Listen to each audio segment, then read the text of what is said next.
Baik ya, kita mulai saja perkuliahan malam hari ini. Nah, kita membahas tentang pajak pertambahan nilai, ya.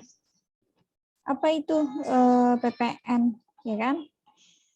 PPN ini adalah kepanjangan dari pajak pertambahan nilai, ya. PPN dikenakan atas setiap penyerahan barang kena pajak yang dilakukan oleh pengusaha kena pajak. Nah, jadi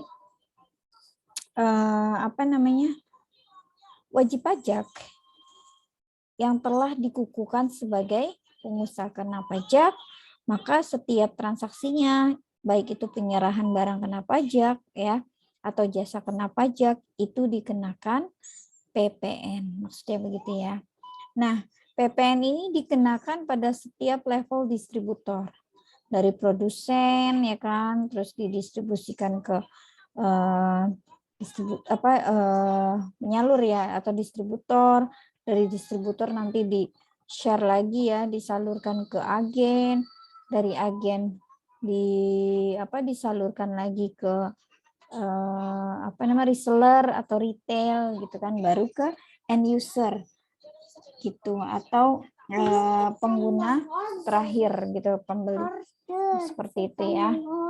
Nah, terus PPN ini ditambahkan dari harga jual sehingga jumlah yang dibayar oleh konsumen adalah harga jual ditambah dengan PPN. Jadi misalkan gini, misalkan Dian beli handphone ya, handphone itu senilai 10 juta misalkan gitu ya, senilai 10 juta, kemudian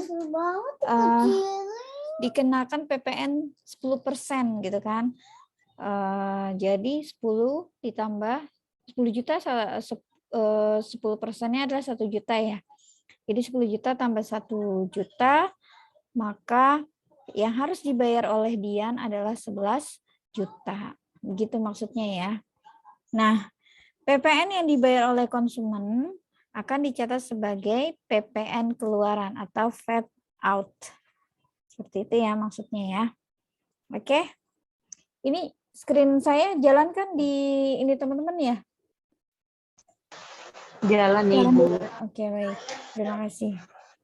Nah, itu PPN tadi ya. Itu PPN. Nah, lalu ini ya, fenomena hari ini. Fenomena hari ini adalah berkenaan dengan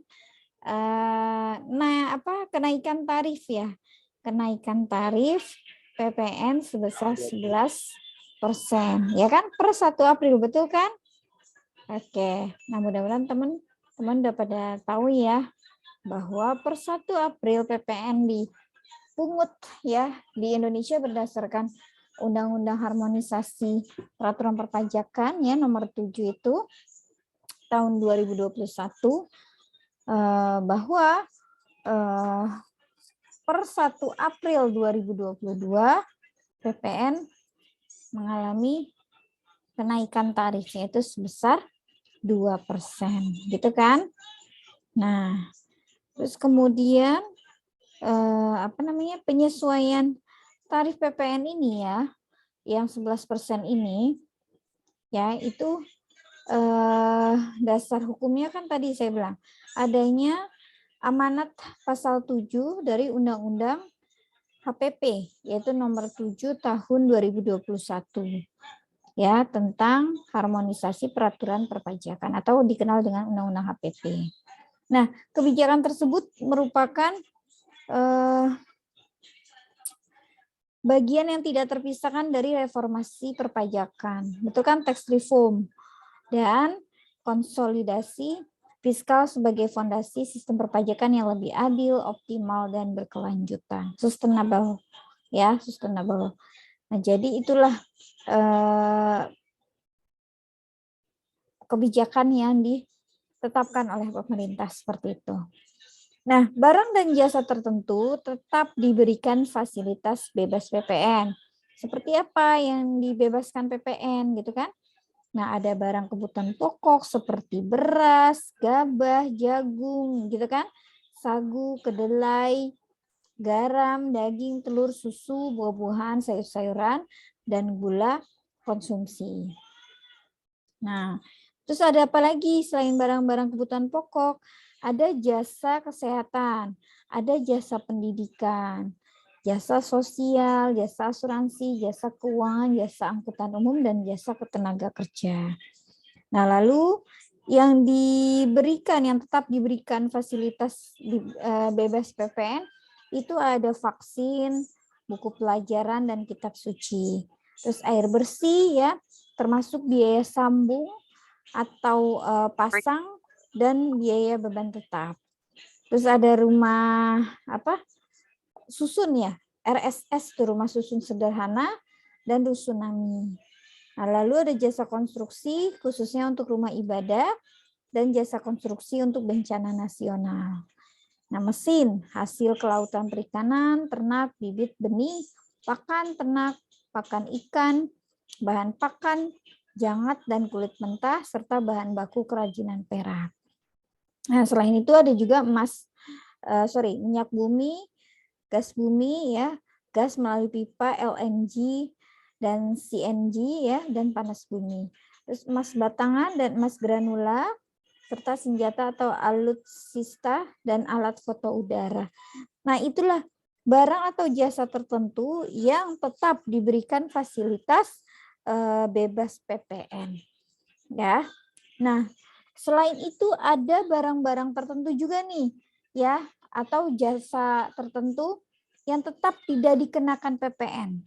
Seperti apa saja? Seperti barang yang merupakan objek pajak daerah, ya, seperti makanan, minuman yang disajikan di hotel, restoran, rumah makan, warung, dan sejenisnya. Ya, nah, yang berikutnya ada jasa yang merupakan objek pajak daerah. Misalkan jasa penyediaan tempat parkir, jasa kesenian dan hiburan, jasa perhotelan, dan jasa boga atau catering. Oke. Nah, lalu ada uang, emas batangan untuk kepentingan cadangan devisa negara, dan surat berharga. Kemudian ada jasa keagamaan dan jasa yang disediakan oleh pemerintah. Nah, ya, itulah sekilas tentang ini ya, siaran pers akhir Maret kemarin ya, 31 Maret sehubungan dengan penyesuaian tarif PPN ya, sebesar dari 10% menjadi 11%, seperti itu maksudnya. Gitu ya kawan-kawan ya, kurang lebihnya ya. Ini hanya sekedar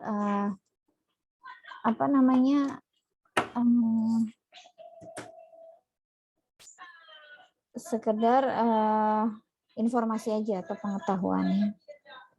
Oke. Nah, kemudian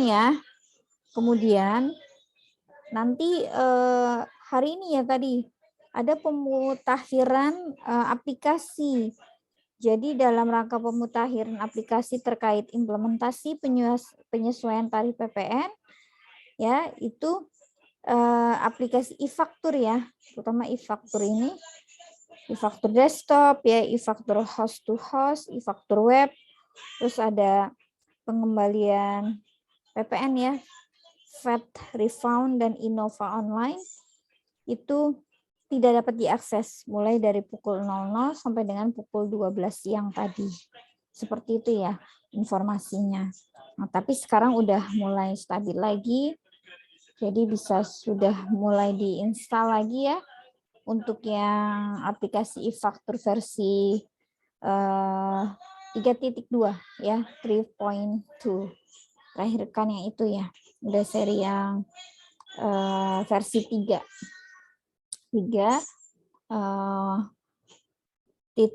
atau 3.2. Oke. Ya, itu sekilas tentang tadi penyesuaian tarif ya. Oke. Baik, saya lanjutkan. Nah, ini di dalam PPN ya, di dalam PPN itu nanti pada pencatatan ya. Pencatatan akun yang harus diperhatikan ya. Apabila kita mencatat pajak pertambahan nilai masukan atau FAT-in ya, atau FAT-in, maka yang perlu dicatat adalah besarnya PPN terutang yang dibayar atau dipungut atas terjadinya transaksi pembelian BKP dan JKP. Gitu ya. Nah, terus kemudian ya yang berikutnya adalah untuk pencatatan PPN keluaran ya. PPN keluaran itu nanti atau VAT out ya. VAT out. Nah, untuk mencatat PPN terutang yang wajib dipungut atas penyerahan BKP dan JKP kepada pihak lain. Oke. Nah, jadi seperti itu ya untuk pencatatan akuntansi yang perlu diperhatikan, baik untuk PPN masukan maupun PPN keluaran. Nah, kemudian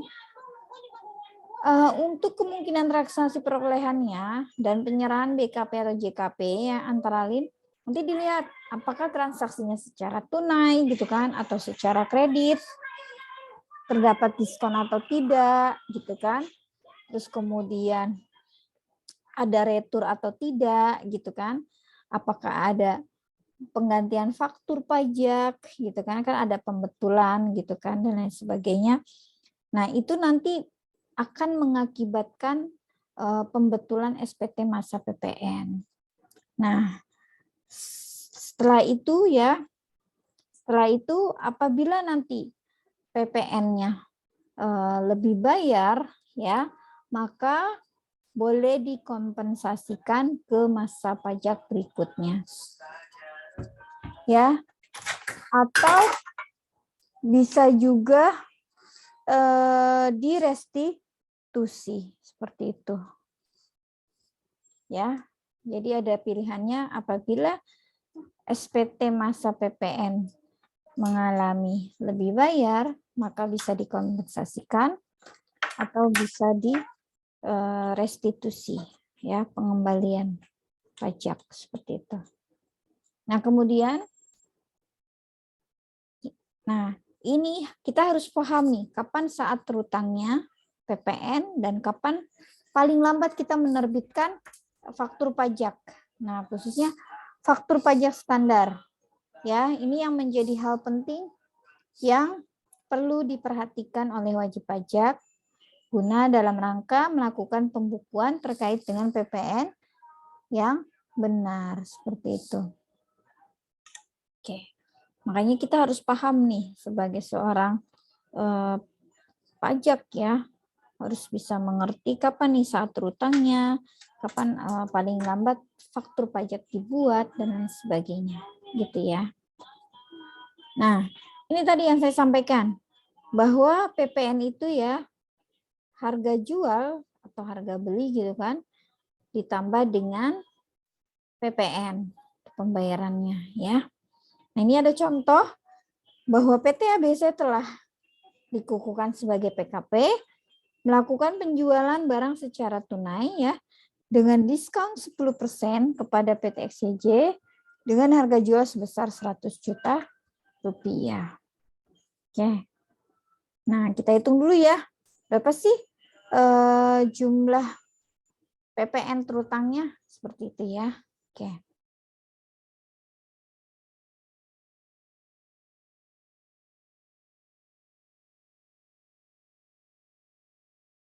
Oke, nah kita hitung dulu, kita cari berapa besaran DPP-nya. Dalam informasi ilustrasi ini ya, bahwa ada diskon yang diberikan oleh penjual tersebut, ya, ada diskon yang atau potongan tunai ya sebesar 10%. Nah, 100 juta kalau dipotong dengan diskon ya, mendapatkan diskon 10%, maka menjadi 100 juta ya. 100 juta dipotong dengan 10 juta menjadi 90 juta. Nah, berarti DPP-nya ya, DPP-nya adalah 90 juta.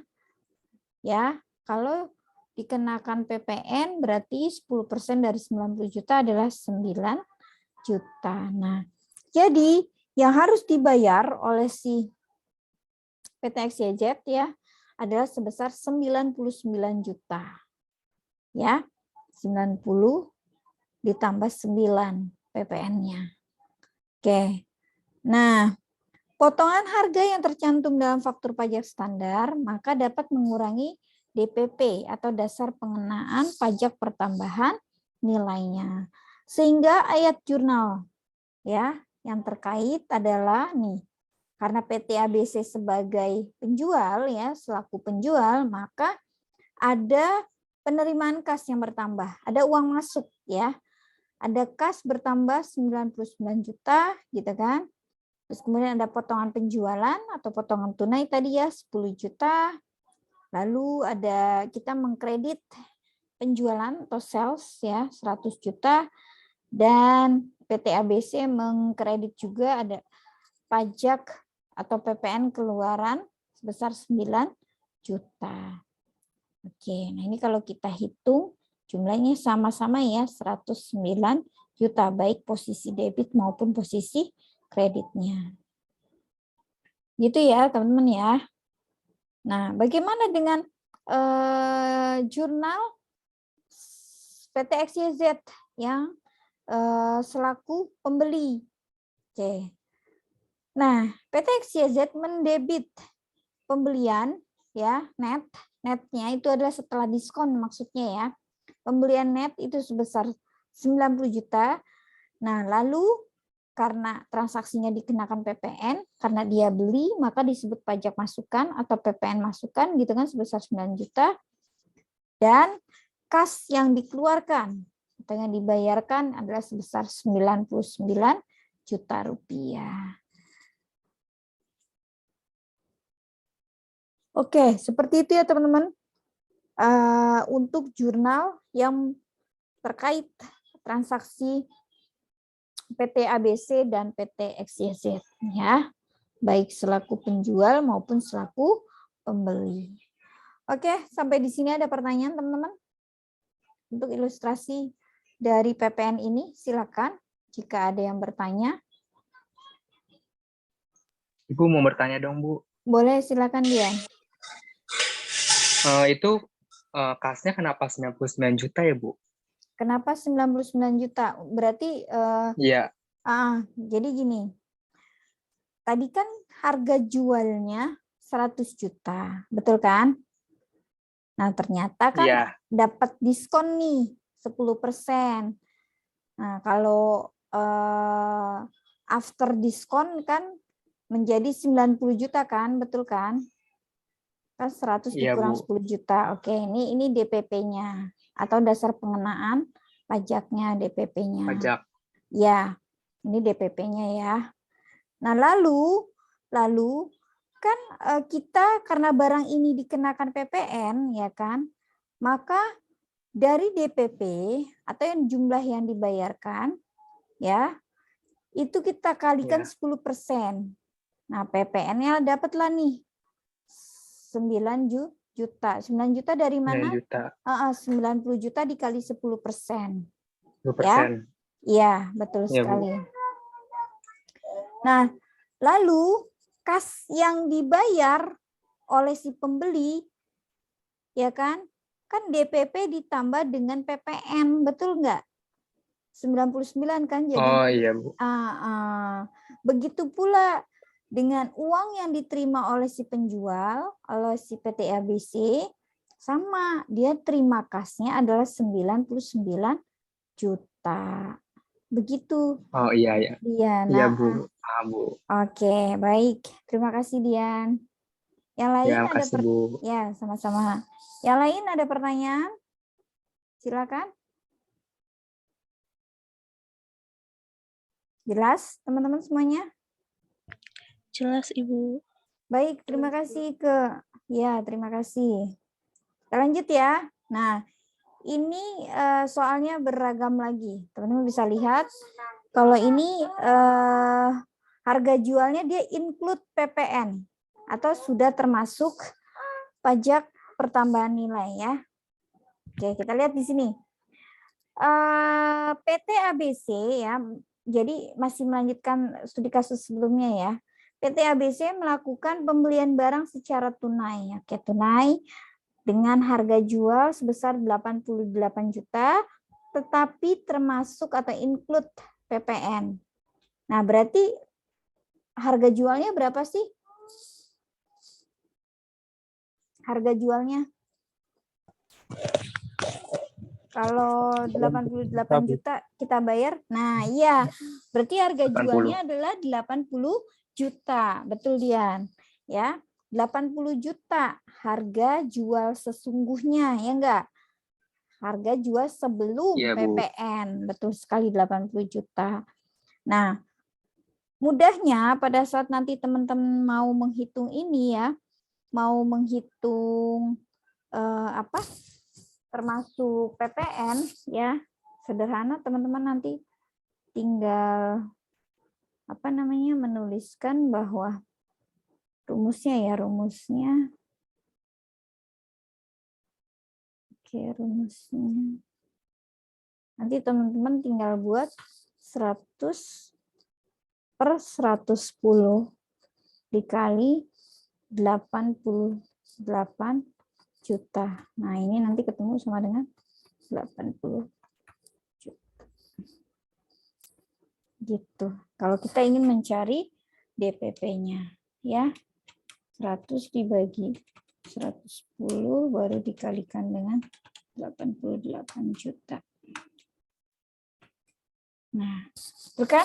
Nah, maka DPP ini kita mencari DPP kan? Maka DPP-nya adalah 80 juta. Oke. Bismillah.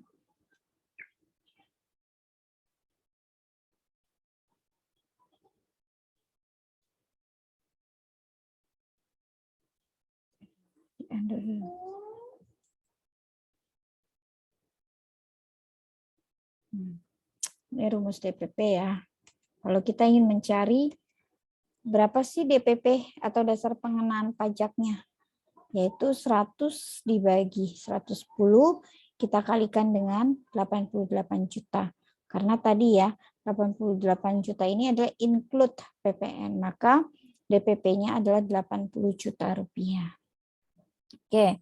Nah, untuk PT ABC selaku pembeli sekarang, kalau tadi kan ilustrasinya PT ABC selaku penjual ya kan, ini kebalikannya. Nah, maka PT ABC mendebit pembelian netonya. Oke, net ya, pembelian net. Jadi kan sebelum pajak gitu kan, atau tidak termasuk pajak. Nah, netnya adalah 80 juta pembelian net ya. Terus ada pajak masukan, karena kan dia membeli. Kalau kita membeli barang, perusahaan membeli barang, berarti ada pajak masukan atau PPN masukan. Begitu ya teman-teman ya ilustrasinya. Nah, lalu PT ABC ya membayar kasnya, ingat tadi harga jual ditambah dengan PPN. Maka jumlahnya adalah 88 juta. Mengkredit kas ya sebesar 88 juta. Begitu ya teman-teman. Nah, ini saya tambahkan ilustrasinya. Apabila atau jika pajak keluaran dan pajak masukan PT ABC dilaporkan pada SPT masa PPN yang sama, ya misalkan bulan Maret ya, dilaporkan nih pada bulan Maret SPT masa PPN kan paling lambat itu kan akhir bulan berikutnya ya enggak? Berarti tanggal 30 April tuh paling lambat setor dan bayarnya. Kan setor dulu baru nanti lapor gitu kan. Setor ke kas negara ya berapa PPN terutangnya, baru nanti setelah itu dilaporkan ke dalam menggunakan form SPT masa PPN. Gitu ya. Nah, maka pencatatan akuntansi untuk menunjukkan selisih kurang atau lebih bayar PPN-nya adalah sebagai berikut. Ini sebagai ilustrasi aja ya, bahwa diketahui PPN keluarannya kan tadi 9 juta tuh, yang sebelumnya, ya enggak? Yang di slide sebelumnya kan 9 juta kita anggap tuh PPN keluarannya. Nah, lalu ada PPN masukan pada saat yang tadi terjadi pembelian ini loh, ya enggak? Nah, jadi ada selisih nih. Ingat, fat out lebih besar dari fat in, maka kurang bayar, ya kan? Atau sebaliknya, kalau fade in lebih kecil, fade out lebih kecil daripada fade in, maka lebih bayar. Atau fade out sama dengan fade in, maka nihil. Begitu ya ilustrasinya. Ya, sebentar, saya tulis dulu di sini. Ya.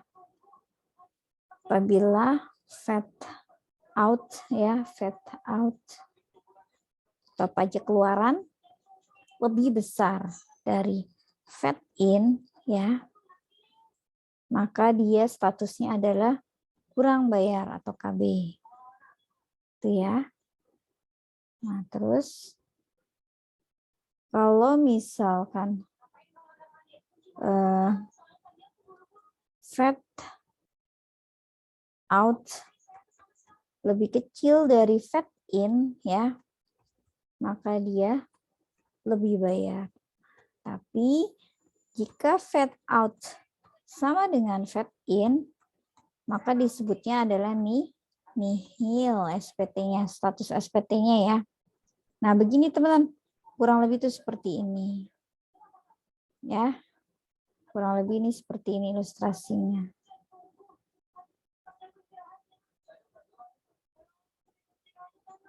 Ya, kurang lebih seperti ini. Ini kalau kita ingin mencari besaran dari PPN terutangnya. Ya. Oke. Nah, maka PPN terutangnya nih PT ABC udah tak ketahuan sebesar 1 juta. Nah, jadi sebelum dilaporkan PT ABC perlu menyetor ke kas negara, melakukan penyetoran PPN terutang tersebut senilai 1 juta ya ke kas negara. Nah, jadi setelah tadi dikredit PPN terutangnya kan hutang bertambah itu dikredit ya. Sedangkan hutang berkurang adalah di debit. Nah, jadi kita pindahkan PPN terutangnya kita debit dan kreditnya adalah kas dan bank karena sudah disetorkan PPN terutang tersebut ke kas negara. Sehingga kas dan banknya berkurang sebesar 1 juta rupiah. Oke. Gitu ya teman-teman ya. Ini cash untuk ilustrasi tentang PPN. Ya, karena tadi berkesinambungan antara slide sebelumnya dengan slide ini, ya. Oke, halaman 5 dan halaman 6. Demikian teman-teman. Ya, mudah-mudahan bisa dipahami. Oke, sampai sini pertanyaan. Silakan teman-teman. Ibu, mau tanya. Boleh, Firda. Maaf ya Bu, sebelumnya enggak on cam. Gimana, Firda? Saya mau tanya, apakah kalau status SPT masanya PPN-nya itu lebih bayar ya Bu? Apa pada saat restitusi, apakah perlu dilakukan pemeriksaan Bu? Ya, nah ini yang menarik. Jadi kalau dikompensasikan ke masa pajak berikutnya, ya untuk lebih bayar ya, itu nggak perlu adanya audit atau pemeriksaan pajak. Tapi kalau wajib pajak atau PKP ini meminta untuk kelebihan pembayaran lebih bayar pajak ya PPN terutangnya itu direstitusi ya. Nah, maka wajib pajak harus siap diaudit ya, dilakukan pemeriksaan pajak gitu. Jadi harus siap. Nanti dicek tuh semuanya ya. SPT masanya gitu kan berapa. Karena kan negara melakukan pengembalian uang kepada wajib pajak. Makanya di sini pemeriksaan dilakukan guna untuk menguji kepatuhan. Apakah pengisian SPT-nya sudah betul atau belum? Udah sesuai atau belum? Gitu. Penghitungannya udah benar atau belum? Jadi begitu. Makanya kalau wajib pajak memilih restitusi, dia harus siap untuk diaudit gitu. Jadi harus diaudit dulu, dilakukan pemeriksaan pajak.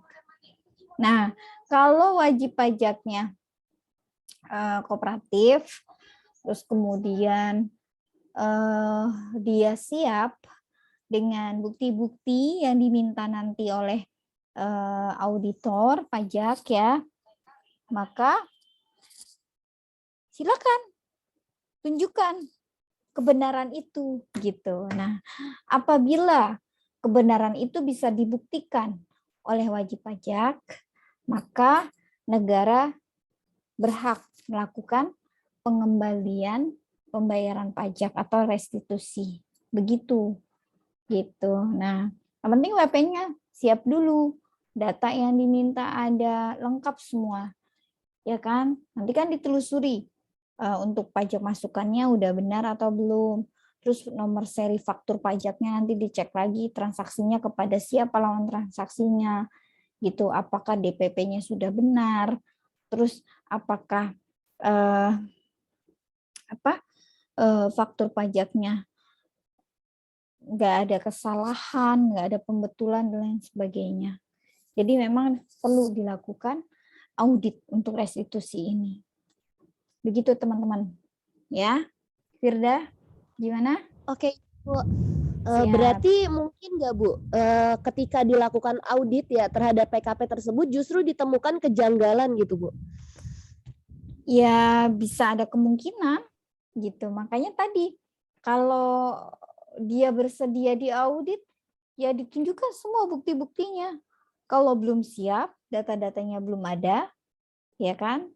Nah, pastikan namanya dilakukan pemeriksaan, kan tujuan pemeriksaan pajak salah satunya adalah menguji kepatuhan dari wajib pajak tersebut. Jadi hanya klarifikasi sebenarnya. Klarifikasi. Cuma ini yang perlu difahami ya. Sudah siap belum data-datanya? Gitu. Kan nanti dicek. Tadi saya bilang laporan keuangannya, ya kan? Terus transaksinya, di tracking tuh dari pengeluaran, terus penerimaan, terus kemudian SPT masa sebelumnya, gitu dan lain sebagainya. Gitu, teman-teman. Ya. Jadi harus siap. Kalau dia belum siap, data-datanya nggak kuat, lebih baik jangan. Karena apa? Nanti kalau ada temuan, ya malah wajib pajaknya yang kena sanksi. Entah itu sanksi berupa bunga karena kesalahan penghitungan gitu kan. Adanya kekurangan dalam pembayaran pajak karena kesalahan ngitung tadi ya. Bisa juga nanti ada temuan lainnya. Misalnya ada penggelapan pajak, ada salah pencatatan gitu kan. Seharusnya ini didebit terus kemudian dikredit. Terus bisa juga salah hitung, seharusnya ini nomor seri faktur pajaknya adalah misalkan ini untuk wajib pungut, kenapa dibuat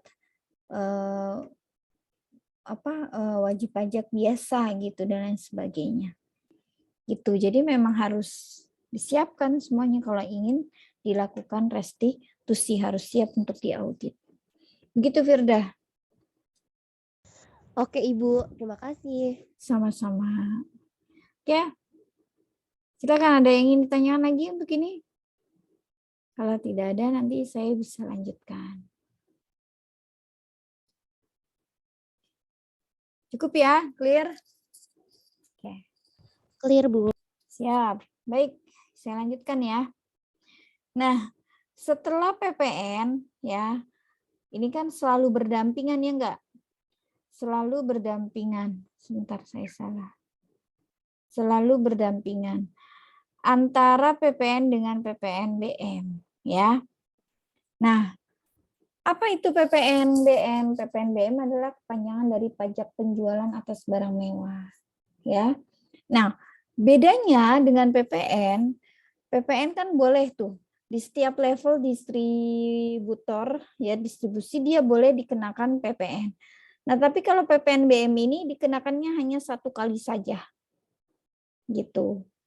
Hanya satu kali saja. Pada saat apa? Pada saat produsen misalkan menghasilkan barang mewah.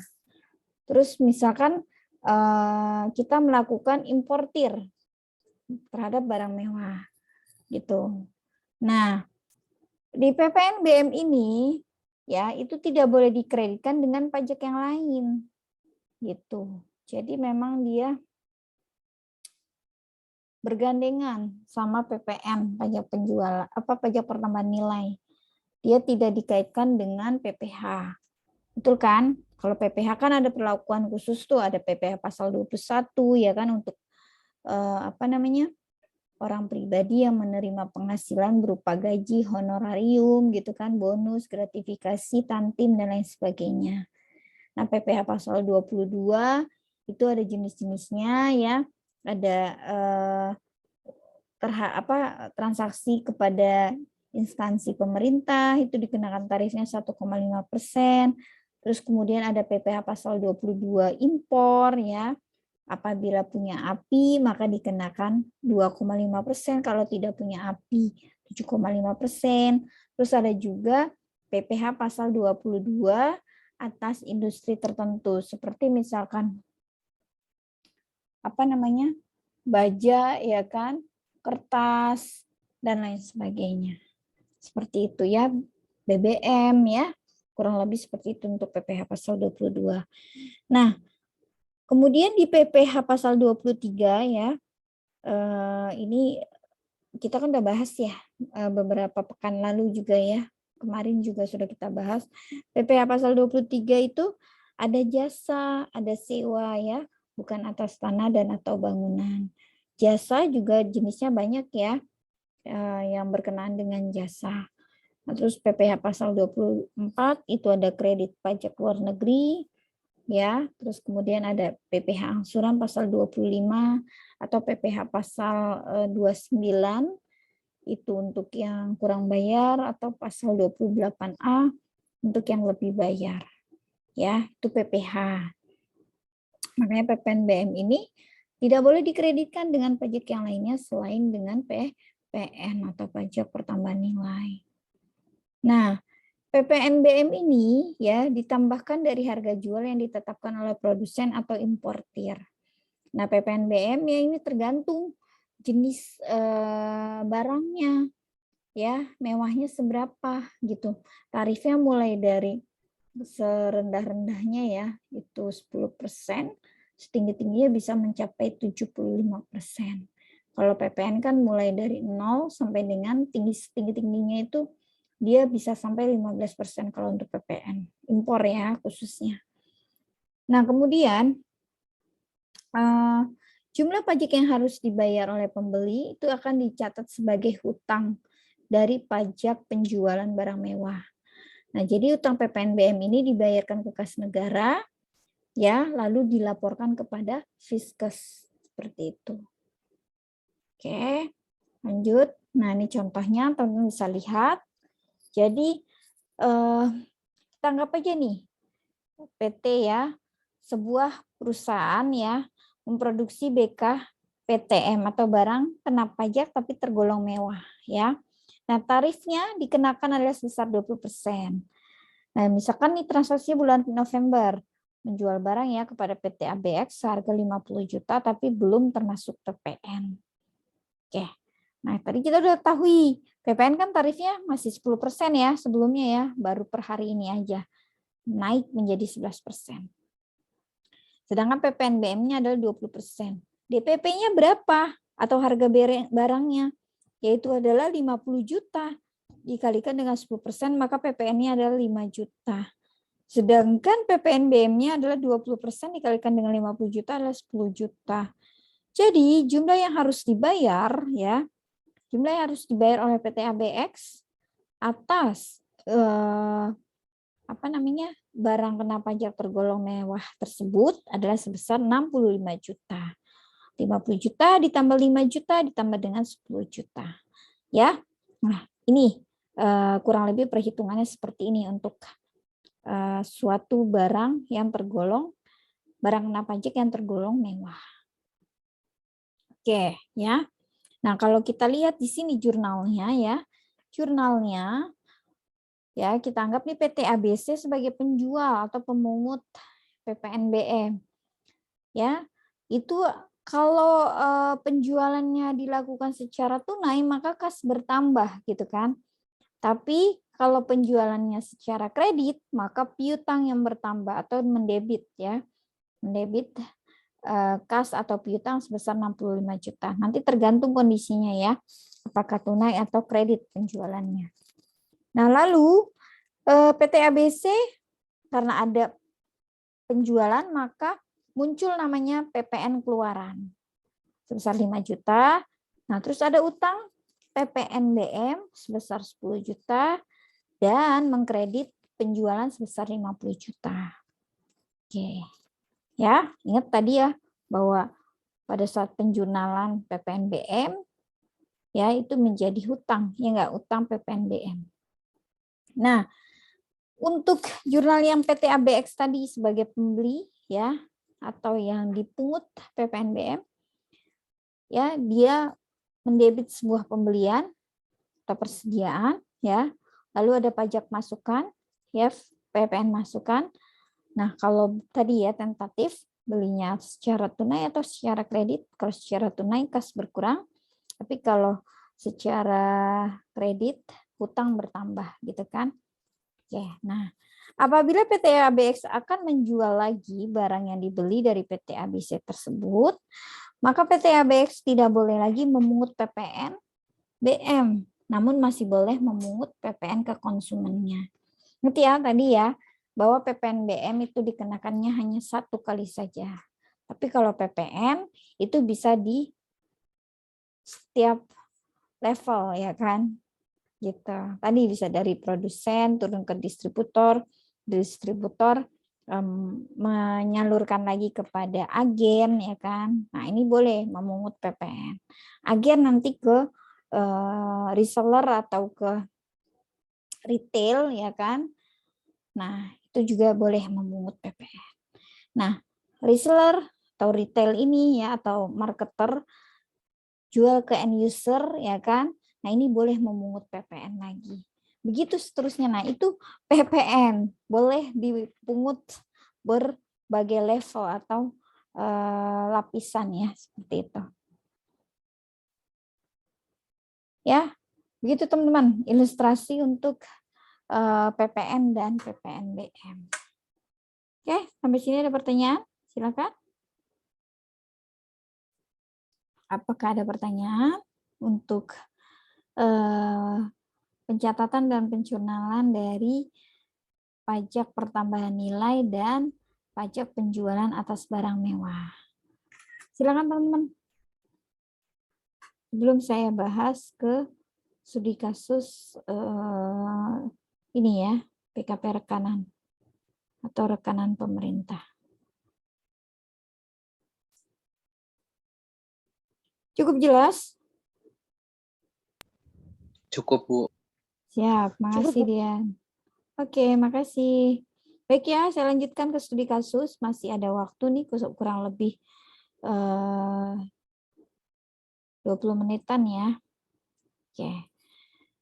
Ini studi kasusnya ya, pada akhir Desember 2020, pemegang kas Dinkes atau Dinas Kesehatan menyampaikan permintaan pembayaran ke kas daerah atas tagihan dari PKP rekanan atau rekanan pemerintah. Tagihan-tagihan dimaksud berkaitan dengan sebagai berikut ya. Nah, jadi ini ceritanya adalah instansi pemerintah. Dinkes ini adalah sebuah instansi pemerintah kan. Nah, jadi Dinkes ini dia ada rencana permintaan pembayaran ke kas daerah. Oke. Nah, kemudian lawan transaksinya ya, itu dari PKP rekanan, maksudnya itu rekanan itu swasta ya. Ada juga rekanan dari pemerintah. Oke, sama-sama instansi pemerintahan ya. Nah, kita lihat di sini untuk transaksi tanggal 1 ya, nomor 1. Pembelian komputer dan perlengkapannya seharga Rp31.900.000 termasuk PPM. Nah, ini dari PKP rekanan pemerintah. Nah, ini ada pertanyaan, nih ada apa kejelasannya ya? Pemerintah. Ingat ya, biasanya pemerintah itu WAPU atau wajib pungut. Ya, dari PKP rekanan pemerintah yaitu CPAA. Kita lihat ya, transaksi yang nomor 2, pembelian ATK ya, pembelian ATK seharga 19.800.000 include PPN dari PKP rekanan pemerintah juga CPAB ya. Oke, ini juga dari rekanan pemerintah CPAA. Nah, poin 3 adalah pembelian mesin fotokopi sebesar 24.200.000 include PPN, sama ini dari rekanan pemerintah juga. Ya. Lanjut, poin 4, penyerahan jasa perawatan pemeliharaan mesin dan kendaraan bermotor listrik dan telepon, komputer ya kan, dan AC seharga 18.700.000 termasuk atau include PPN. Nah, ini dari rekanan pemerintah juga. Oke, lanjut nomor 5.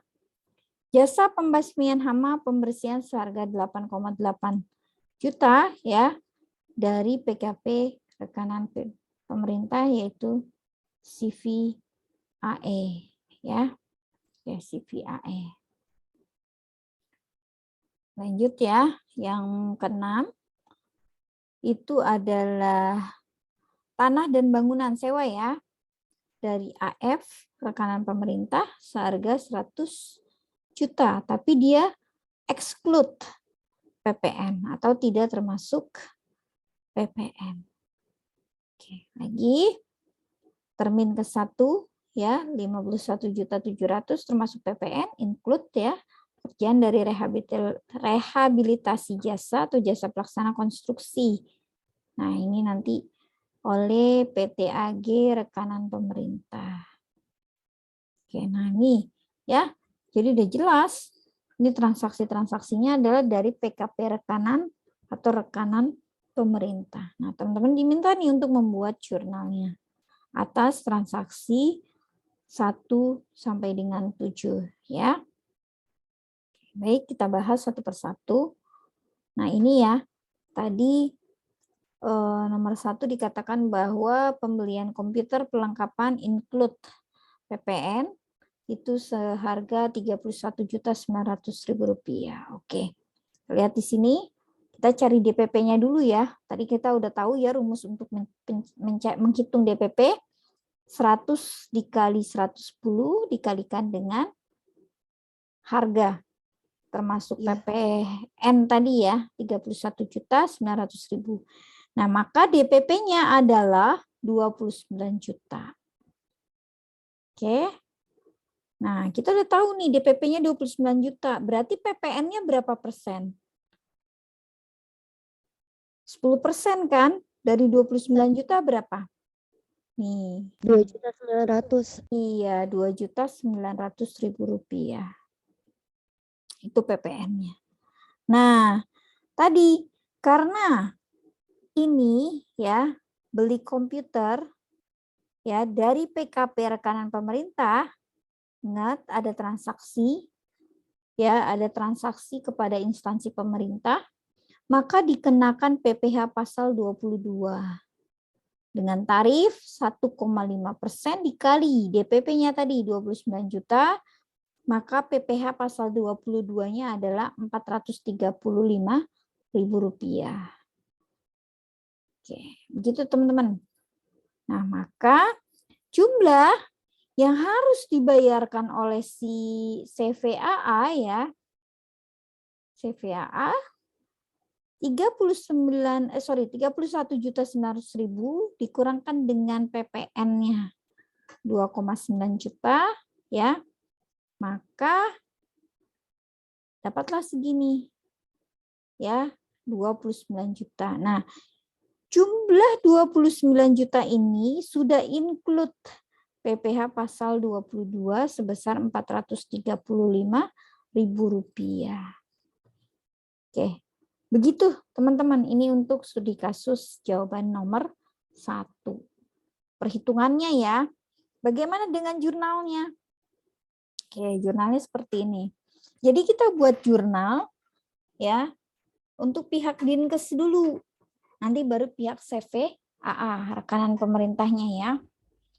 Dinkes karena membeli barang ya kan berupa komputer dan peralatan, maka aset bertambah ya enggak? Kayak aset bertambah ya, ada komputer dan peralatan sebesar 29 juta. Terus kemudian ada pajak masukan ya, betul kan? 2,9 juta. Lalu ada transaksi PPH pasal 22-nya ya, itu adalah 435.000 sehingga kas dan bank menjadi 32.335.000 rupiah. Jadi tambah 2,9 juta tambah 2,9 tambah 435.000. Oke. Nah, sementara itu untuk pihak CVAA dia menjurnal ya dengan mendebit kas dan bank senilai 32.335.000 karena dia sebagai penerima penghasilan ya. Kalau Dinkes tadi sebagai pihak yang melakukan pembayaran atau pembelian, betul sekali. Melakukan pembayaran atau pembelian ya. Nah, CVAA dia sebagai penerima penghasilan maka kas dan banknya bertambah ya. Lalu dia mengkreditkan PPH pasal 22 terutang karena nanti PPH pasal 22 terutang ini dapat dikreditkan di SPT tahunan ya. Pada saat dia menghitung PPH akhir tahun. Nah, terus kemudian dia mengkredit pajak keluaran atau PPN keluaran gitu kan. Dan dia mengkredit penjualan dari komputer dan peralatan tersebut. Ya, ini jurnalnya. Nah, jadi tinggal dibalik saja kan, benar? Ya, kurang lebih seperti itu.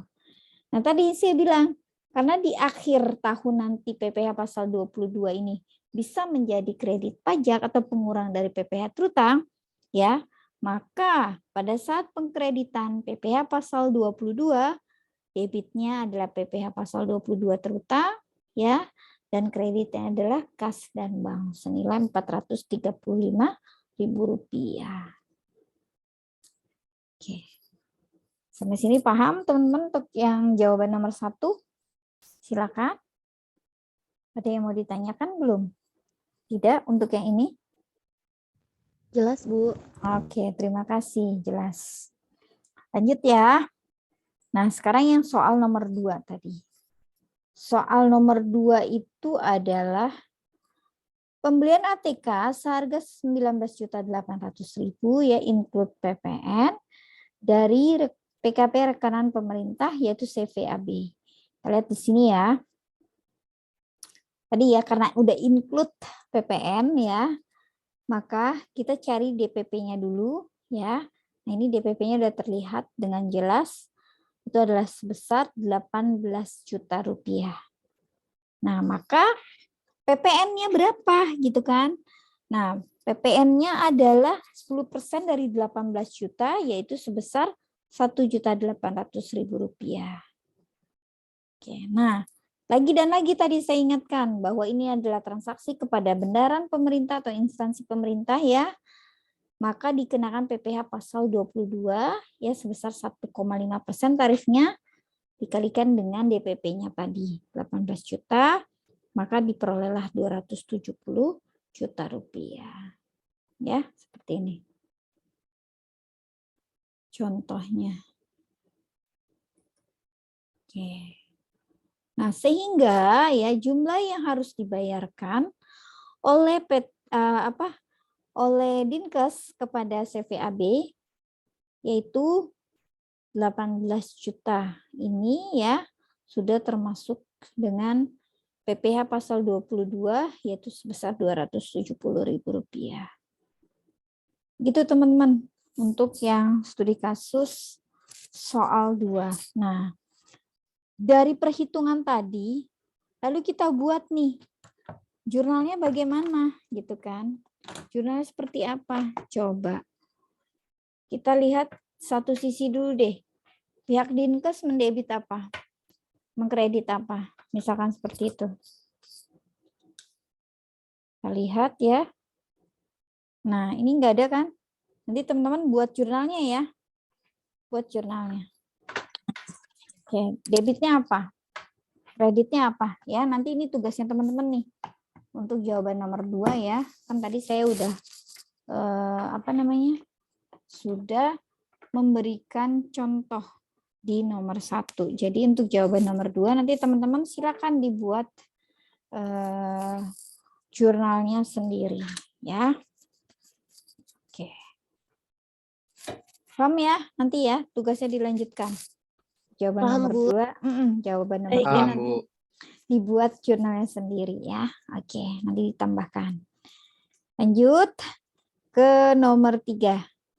Nah, nomor 3 ini adalah tadi ya, bahwa si Dinkes melakukan pembelian mesin fotokopi ya, include PPN sebesar Rp24.200.000. Ya, kita lihat di sini jawabannya. Nah, kita cari dulu DPP-nya karena tadi include PPN. Ya, rumusnya sama 100/110 dikali dengan harga termasuk PPN tadi ya, termasuk pajak. Maka diperolehlah 22 juta untuk DPP-nya. Sehingga PPN terutangnya adalah 10% dari 22 juta adalah Rp2.200.000. Lagi dan lagi, karena ini adalah transaksi kepada instansi pemerintah, dikenakan tarif 1,5% dari 22 juta adalah Rp330.000. Oke, jadi 22 juta ini adalah sudah termasuk PPh pasal 22 sebesar Rp330.000. Oke, gitu ya. Nah, nanti teman-teman juga sama, buat lagi jurnalnya. Latihan di rumah ya. Oke, buat persiapan nanti mid test atau ujian tengah semester TS ya. Oke. Nah, clear ya, ini mirip kan dari soal 1, soal 2, soal 3 mirip jawabannya ya. Cara menghitungnya maksudnya sama seperti itu. Oke. Nah, cuma jawaban ketiga ini ya tadi karena sini ya. Ya, karena membeli mesin fotokopi seharga ini ya kepada rekan pemerintah PTAC. Nah, sehingga ya ada kewajiban pemungutan PPh pasal 22 ya. Jadi ini berlaku ya untuk yang dikenakan PPh pasal 22. PPh pasal 22-nya ini disetor ya. Jadi yang PPh pasal 22-nya yang dipungut ya, ini disetorkan ke kantor penerima pembayaran pada hari yang sama ya dengan hari dilaksanakan pembayaran tagihan. Oke, kalau tadi kan informasinya bahwa Dinkes ingin meminta pembayaran ya enggak ke kas daerah. Nah, rencananya kapan nih dia mau bayarnya? Dia mau bayarnya kapan? Kemudian nanti PPh pasal 22-nya langsung disetorkan. Ya, karena harus pada hari yang sama dengan hari dilaksanakan pembayaran tagihan tersebut. Gitu. Nah, kemudian memberikan SSP atau surat setoran pajak PPh pasal 22 lembar ke-1 sebagai bukti pungutan PPh pasal 22. Sekarang ISSP ya, elektronik. Terus kemudian melaporkan pemungutan dan penyetoran PPh pasal 22 ke KPP di mana pemungut terdaftar sebagai WP dengan SPT masa PPh pasal 22 dilampiri daftar SSP berikut dengan SSP-nya. Paling lambat adalah 14 hari setelah masa pajak berakhir. Oke, kalau Maret ya, terjadinya nih Maret nih untuk PPh pasal 22-nya.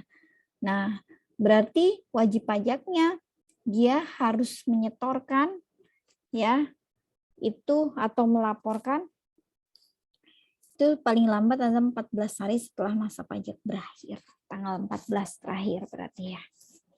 Jadi setelah sudah tahu berapa besar PPh pasal 22 terutangnya, kemudian disetorkan dulu ke kas negara gitu kan, baru nanti dilaporkan menggunakan SPT masa PPh pasal 22. Oke. Kalau lebih dari 14 hari berarti nanti dikenakan sanksinya. Gitu, tinggal dihitung aja nanti berapa persen. 2% dari berapa bulan ya pada saat tanggal pembayaran atau pelunasannya.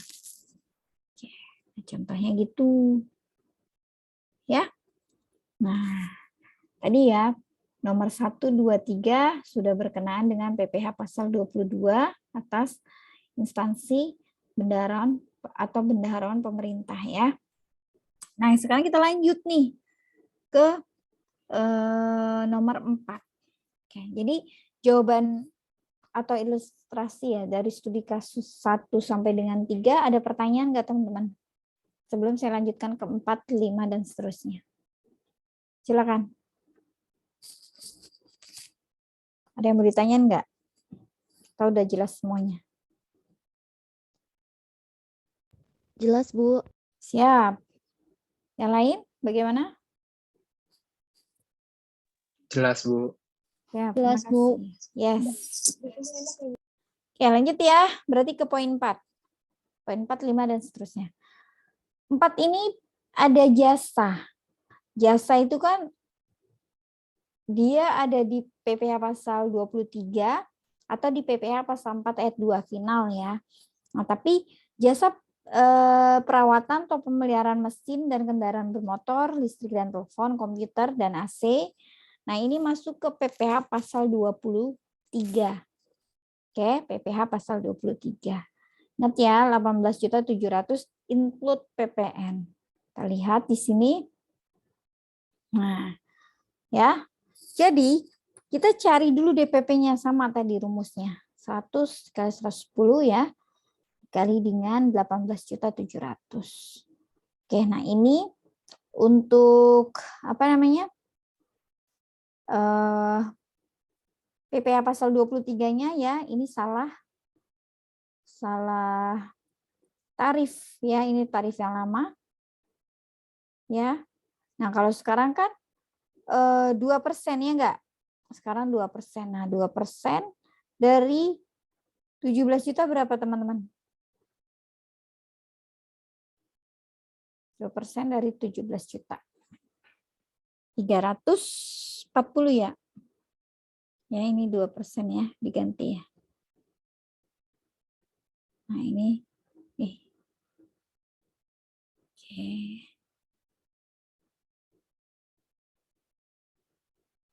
Jadi ini saya coret dulu ya.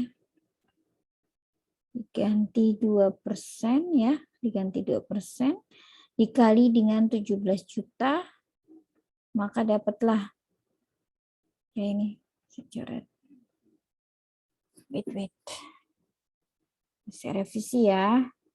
Jadi untuk jawaban nomor 4 ini, PPh pasal 23-nya ya adalah 2% tarifnya. Dikali dengan 17 juta rupiah. Nah, sama dengan berapa? 340.000 ya. Benar nggak? Iya, Bu.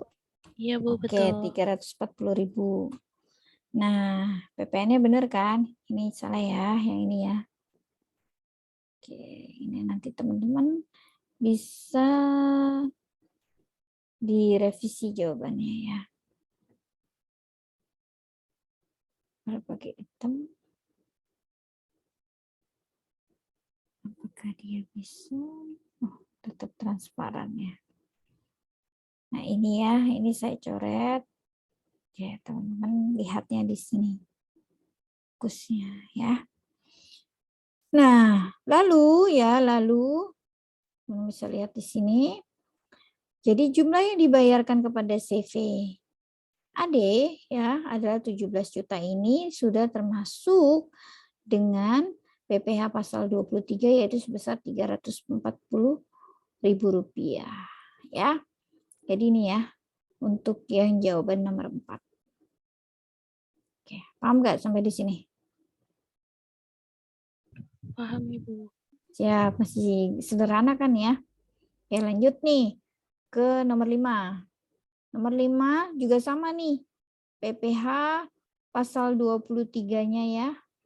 Tarifnya masih tarif yang lama ini. Jadi nanti teman-teman revisi ya. Ini ya, teman-teman nanti revisi. Pakai tarifnya berapa? 2%. Iya, betul sekali 2% ya. 2% dikali 8 juta berapa? 160, Bu. Yes, betul sekali 160 jadinya. Ya, ini revisi lagi PPh pasal 23 ya, pasal 23-nya yaitu 2% dari 8 juta adalah kok jadi naik ke atas. Oke. 8 juta ya sama dengan 160.000. Oke. Nah, jadi ya 7.880.000 ini include PPh pasal 23 sebesar 160.000 rupiah. Gitu ya teman-teman ya. Ini diganti nanti. Oke, jadi 160.000 rupiah ya. Oke. Nah, ini juga sama. Kita lanjut ke halaman berikutnya, nomor 6 ya. Ini dijelaskan dulu kewajiban pemotongannya ya. Jadi untuk PPh pasal 23, tadi kan 22 udah ya. 23 nggak beda jauh sama dengan PPh pasal 22. Cuma kalau PPh pasal 23 nanti PKP rekanan dia harus memberikan bupot atau bukti potongnya. Ya. PPh pasal 23 ke lawan transaksinya. Ya, memotong PPh pasal 23 pada saat dilakukan pembayaran kepada PKP rekanan dengan memberikan bukti pemotongan. Ya, terus menyetor PPh pasal 23 yang dipotong ke kantor penerima pembayaran paling lambat adalah 10 bulan berikutnya. Oke, ketika Maret, ini akhir Maret kemarin, berarti paling lambat disetorkan adalah tanggal 10 April 2022. Untuk laporannya tanggal 23. SPT masa ya. SPT masa PPh pasal 23 ya. Melaporkan pemotongan dan penyetorannya dengan dilampirkan daftar bukti pemotongan PPh pasal 23, bukti pemotongan PPh pasal 23 lembar kedua, dan SPT masa ya, lembar ketiga. Contohnya begitu. Nih untuk kewajiban pemotongan dari PPh pasal 23. Oke, tadi 1, 2, 3, PPh pasal 22, 4, dan 5 adalah contoh dari PPh pasal 23. Nah, 6 dan 7 bagaimana? 6 dan 7 ini adalah termasuk ke dalam PPh yang bersifat final atau pasal 4 ayat 2. Karena apa? Karena transaksinya terjadi atas sewa dan atau bangunan. Betul kan? Nah, kalau atas sewa dan atau bangunan, maka dikenakan PPh ya, pasal 4 ayat 2, yaitu tarifnya adalah 10%. Dari 10 juta sama dengan 1 juta. Nah, jadi jumlah yang harus dibayarkan kepada rekanan AF 10 juta ini include PPh final sebesar 1 juta. Gitu ya contohnya. Oke. Nah, yang terakhir ya. Yang terakhir. Oke, kita lihat dulu yang terakhir nih. Ini ya. Nah, ini ingat ya, ini tidak termasuk PPN ya. Oke, kalau termasuk PPN berarti nanti ada PPN-nya 10%, 1 juta berarti ya. Nah, nomor 7 itu ada termin ke-1. Include PPN atas pekerjaan rehabilitasi jalan atau jasa pelaksanaan konstruksi. Nah, di peraturan yang lama ya sebelum PP kemarin ya, kisaran bulan Februari itu diterbitkan khusus untuk jasa konstruksi masih menggunakan tarif 2% di PPh final pasal 4 ayat 2. Ya, teman-teman bisa lihat di sini ya, karena ini include tadi PPN, jadi teman-teman menghitung dulu, cari DPP-nya dulu ya, 100/110 dikali dengan 51.700.000, maka DPP-nya adalah 47 juta. Nah, sehingga PPN terutangnya adalah 4,7 juta, 10%-nya ya. Nah, lalu karena ini jasa konstruksi dikenakan PPh pasal 4 ayat 2 ya, yaitu tarifnya 2%, dari 47 juta adalah Rp940.000. Nah, selesai deh nih untuk jawaban nomor 7 ini. Jadi begitu teman-teman ya. Nah, lalu apa nih kewajiban pemotongan dari PPh pasal 4 ayat 2 ini? Nah, sama PPh pasal 4 ayat 2 ini ya, bagi yang memotong ya, itu pada saat dilakukan pembayaran dia harus memberikan bukti potong atau bupotnya. PPh pasal 4 ayat 2 ke lawan transaksinya. Kemudian selain memberikan bupot tadi, ya dia harus menyetor PPh pasal 4 ayat 2 paling lambat tanggal 10 bulan berikutnya. Sama seperti dengan PPh pasal 23 tadi ya. Nah, lalu melaporkan pemotongan dan penyetoran PPh tersebut ke dalam SPT PPh pasal 4 ayat 2 ya, ke kantor pajak, di mana pemotong terdaftar sebagai wajib pajak dengan melampirkan daftar bukti pemotongan PPh pasal 4 ayat 2 ya, terus kemudian bukti pemotongan PPh pasal 4 ayat 2 yang dari lawan transaksi tadi ya. Oke. Berikut dengan surat setoran pajaknya atau ISSP-nya. Oke, begitu teman-teman untuk studi kasus pada malam hari ini. Sudah saya jelaskan nomor 1 sampai dengan 7 ya. Nanti untuk nomor 1 tadi udah ada contoh jurnalnya. Teman-teman tinggal buat jurnalnya dari nomor 2 hingga nomor 7. Ya, jurnalnya 2, baik untuk di pihak Dinkes atau pihak rekanannya ya. Oke, nanti tolong dibuat jurnalnya. Begitu teman-teman.